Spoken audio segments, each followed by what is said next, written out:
Hello friends, welcome to special techno channel. तो वैसे ये स्पेशल टेक्नो चैनल तो नहीं है, क्योंकि ये स्पेशल टेक्नो पर वीडियो नहीं जाएगी, ये स्पेशल टेक्नो फैन क्लब पर जाएगी।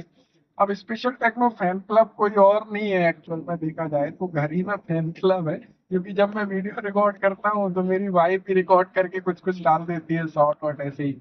हाँ, मतलब बैकएंड में क्या चल रहा है उसके अपडेट के लिए। तो चलो ठीक ही है, आपको अपडेट मिल जाता है। तो जैसा कि आपको पता है कि अभी सिस्टर की शादी थी, इस वजह से मैं घर गया था।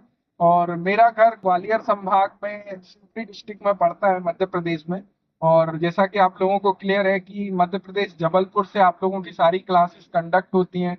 जो भी हमारे स्टूडियो है वो जबलपुर में है। तो फाइनली मैं जबलपुर पहुंचने वाला हूँ, मतलब अभी रहेली पहुंच गए हम लोग। सागर से निकल रहे हैं, मोस्ट प्रोबेबली 3 घंटे लगेंगे, 2 से 3 घंटे जबलपुर पहुंच जाएंगे, देन आपकी क्लासेस चालू हो जाएंगे। इन बीच 5 दिन में मैं घर रहा और काफी सारी अपडेट आई। स्टूडियो पर नहीं था, लेकिन फिर भी मैंने कोशिश करी कि हर अपडेट आप तक प्रॉपर पहुंच पाए। जो भी जैसा भी प्रॉपर दे पाऊं, मतलब जितना कुछ, क्योंकि अब स्टूडियो पर इजीली वीडियोस बन जाता है, सेटअप है। लेकिन अगेंस्ट मैंने वीडियो गाड़ी में ही, जैसे अभी जस्ट एनसीएल का अपडेट आप लोगों को कर दिया, एनसीएल का वैकेंसी आ चुका है। और वैसे 2 दिन बाद का आने का था, मंडे को, लेकिन मैं पहले निकल आया बिकॉज आप लोगों की क्लासेस चालू करना है। तो मंडे से आप लोगों की क्लासेस जो है, लाइव क्लास चालू हो जाएंगी नॉर्दर्न कॉलफील्ड लिमिटेड की। और इसकी वैकेंसी बेहद अहम है। बेसिकली क्यों, मैं ऑलरेडी ये चीज क्लियर कर चुका हूँ, आप लोगों की परमानेंट वैकेंसी है। इसका सिलेबस पूरा तरह से क्लियर होता है, तो इन चीजों का ध्यान रखना है और अच्छी तरह से जो है तैयारी आप लोगों को करना है। तो फिलहाल हम लोग जो है रहेली पहुंचने वाले हैं। इसमें बता देता हूँ, ये वीडियो मुझसे जबरदस्ती बनवाया जा रहा है।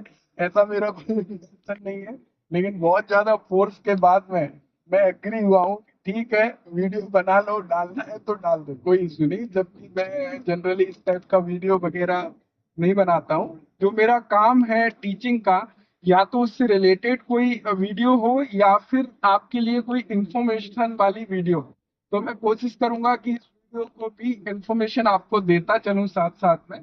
तो बेसिकली मेन यही है कि देखिए, आईटीआई से काफी सारे छात्र हैं जो ऑलरेडी अभी आईटीआई कर रहे हैं, वो भी मुझे फॉलो करते हैं, देखते हैं। या जो ऑलरेडी आईटीआई कर चुके हैं उनके लिए तो प्रिपरेशन कराते ही हैं।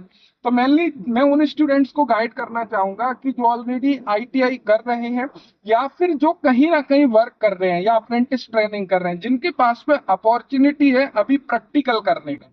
अभी देखिए, नालको का एग्जाम हुआ था हम लोगों का। नालको में जो क्वेश्चन पेपर आप लोगों को अभी मैंने डिस्कस नहीं किया, बिकॉज मैं 5 डेज से बाहर हूँ, जैसा कि बताया। अभी पहुंच के हम लोग में भी कल उसको डिस्कस करेंगे। वहां के क्वेश्चन पेपर के क्वेश्चन आप देखोगे तो वहां पे जितने भी क्वेश्चन थे, काफी हद तक क्वेश्चन उन्होंने प्रैक्टिकल बेसिस भी इंक्लूड किए। यानी कि जो कैंडिडेट ने प्रैक्टिकल किया है ना, वो वहां पे ठीक ठाक क्वेश्चंस कर पाया। और जो ओनली थ्योरेटिकल है या फिर जिसने केवल थ्योरी पढ़ी है, केवल तैयारी के इंटेंशन से है, तो वो कहीं ना कहीं वहां पे मात खाया है। तो कोशिश करो कि थ्योरी को प्रैक्टिकल से ऐड कर दो। जब आप थ्योरी को प्रैक्टिकल से ऐड कर दोगे तो चीजें काफी हद तक बेहतर हो जाएंगी। आपका कॉन्फिडेंस एक अलग ही लेवल पर चला जाएगा।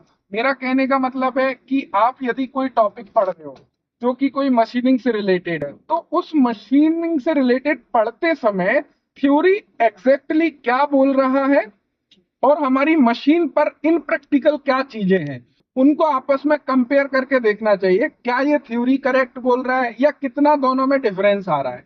हम कोई मेजरिंग इंस्ट्रूमेंट यूज कर रहे हैं, उस मेजरिंग इंस्ट्रूमेंट के बारे में थ्योरी जो हमको बता रहा है, क्या वो यदि प्रैक्टिकली हमको मिल जाए और हम वो थ्योरी के हिसाब से प्रैक्टिकल करने लगे, देखने लगे क्या वास्तव में चीजें मैच कर रही हैं, तो आप मुझे बताइए, क्या वहां से कोई चीज आपकी छूट जाएगी?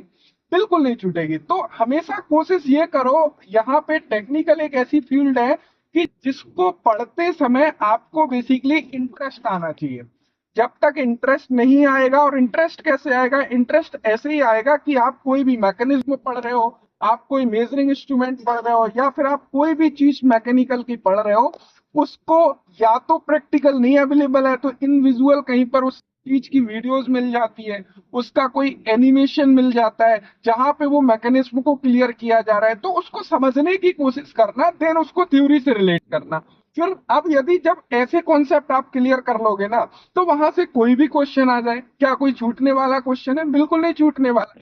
तो मेरा बस यही रहता है कि मैं चाहे अपनी क्लासेस बनाऊं पढ़ाऊं, उसको मैं हमेशा कनेक्ट करूं। इवन मैं आज वर्क करता हूं, जिस भी मशीन में वर्क करता हूं वहां पे मैं पूरी की पूरी मशीन को देखता हूं। आज भी मैं चीजों को क्लियर करते रहता हूं आप लोगों के लिए कि हाँ यार ये है, यदि ये पेपर में क्वेश्चन आया है तो कहाँ से कैसे है, वो चीजों को क्लियर करना, आपके सामने एज इट इज वे में प्रेजेंट करना, ताकि आप उसको सिमिलर वे में समझ सको। लेकिन फिर भी यदि आपके पास में अपॉर्चुनिटी रहती है तो कोशिश करो कि प्रैक्टिकल वे में उनको समझने की कोशिश करो। जिनके पास नहीं है, मैं कोशिश हमेशा यही करता हूँ कि एक प्रैक्टिकल वे में फिगर के माध्यम से वो चीजों को मैं आपके साथ में एक्सप्रेस कर पाऊं और एज इट इज नॉलेज को ट्रांसफर कर पाऊं। देखो मेन चीज यही है टेक्निकल एग्जाम में, और कुछ नहीं है। साथ साथ में अपने नॉन टेक को भी थोड़ा सा स्ट्रॉन्ग करो, क्योंकि जैसे कि एनसीएल की बात कर रहे हैं भाई, 70 प्रश्न आने हैं आपके टेक्निकल के, 30 प्रश्न आने हैं नॉन टेक्निकल के। आपका नॉन टेक्निकल यदि खराब है, आप नॉन टेक में मान के चलो 30 प्रश्न में से 5-7 प्रश्न ही करेक्ट कर रहे हो, आपका टेक्निकल कितना भी अच्छा हो, वो 2-4 क्वेश्चन ऐसे डाल देते हैं जो गलत होने ही है, और बाकी के क्वेश्चन जो 65 है उसमें से आते हुए एग्जाम अटेम्प्ट करने में मिस्टेक हो जाती है, एक दो क्वेश्चन वहां से। अब मान के चलो आप 70 में से 60 प्रश्न, 62 प्रश्न करेक्ट कर भी लिए, और वहां पर यदि 7-8 प्रश्न ही आपके करेक्ट हुए, तो आपका टोटल स्कोर बनता है 70-72 नंबर।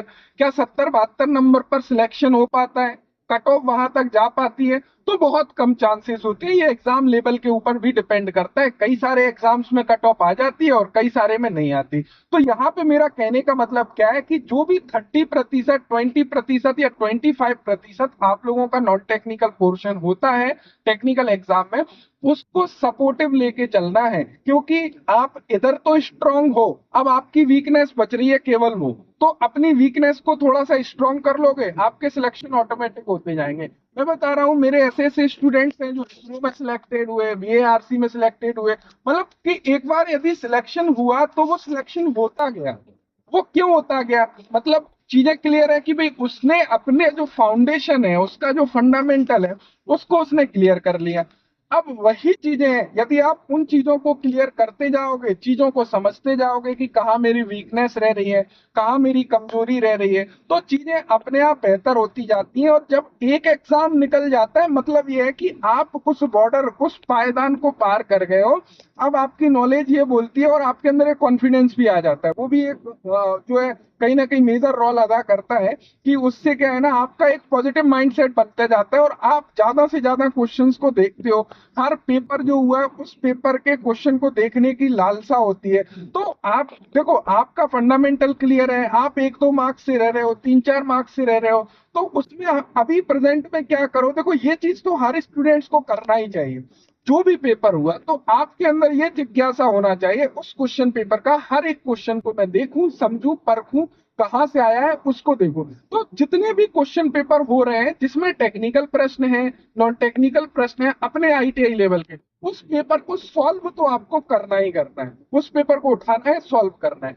मैं भी कोशिश करता हूँ कि जो भी एग्जाम पेपर आपके होते हैं उनको सॉल्यूशन पूरा यूट्यूब पर लेके आऊं, तो जिससे क्या है, उससे भी हेल्प मिलती है। लेकिन वहां पर भी आपको एक्टिव तो रहना ही पड़ेगा, खुद से चीजें तो रिफाइन करना ही पड़ेगी। जब वो चीजें आप करने लगते हो ना, कि इसरो के इतने सारे पेपर अवेलेबल हैं, एनपीसीआईएल के पेपर अवेलेबल हैं, या अलग अलग डिपार्टमेंट के पेपर अवेलेबल हैं, ट्रेनिंग ऑफिसर्स के पेपर अवेलेबल हैं, तो वहां से क्या होता है ना, जैसे आपने एक टेक्निकल क्वेश्चन फंस रहा है आपका, मान के चलो लिमिट फिट टॉलरेंस से कोई क्वेश्चन फंसा, तो क्या करोगे भाई, उसको हल करने के लिए तुम 4 चीजें पढ़ोगे ना, पढ़ना पड़ेगा, बुक्स उठाओगे, मेहनत करोगे, ऑनलाइन देखोगे, सर्च करोगे, तो उसके चलते ना केवल वो क्वेश्चन क्लियर होगा, जबकि उसके अराउंड जितने क्वेश्चन है ना, वो चीजें भी आपकी क्लियर होगा, और इन फ्यूचर एग्जाम होगा, वहां से रिलेटेड क्वेश्चन आएगा, आपका वो क्वेश्चन करेक्ट हो जाएगा, क्योंकि बैकएंड में आपने मेहनत करी हुई है। देखिए सक्सेस का केवल यही रास्ता है, जो लोग सिलेक्शन लेते हैं ऐसे ही लेते हैं,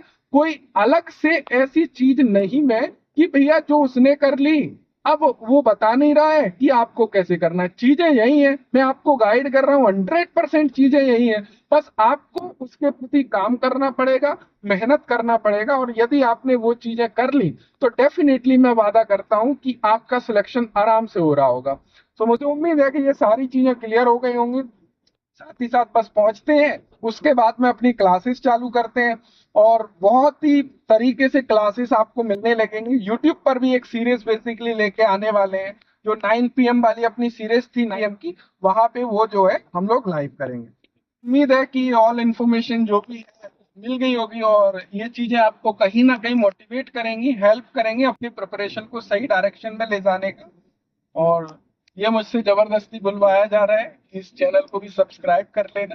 ये आपकी मर्जी है सब्सक्राइब करना या नहीं करना। आप स्पेशल टेक्नो को सब्सक्राइब किए हो, थैंक यू सो मच।